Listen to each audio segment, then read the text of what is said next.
کوله بارم از گناه پر، ولی اومدم مثل هور.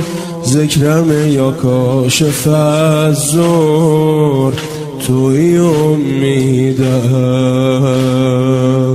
خونوادمم آوردم، قصه دیگه نخوردم. همه رو به تو سپردم، توی امیدم.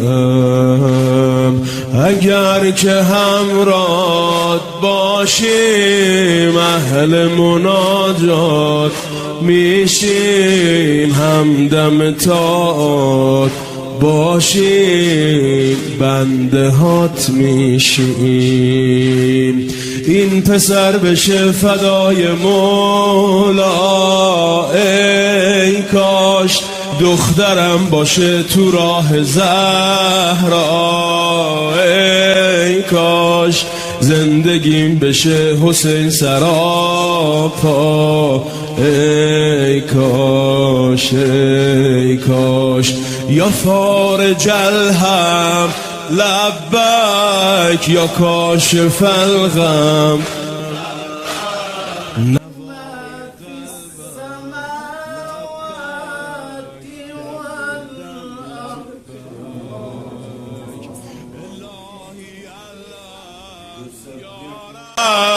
الهی الله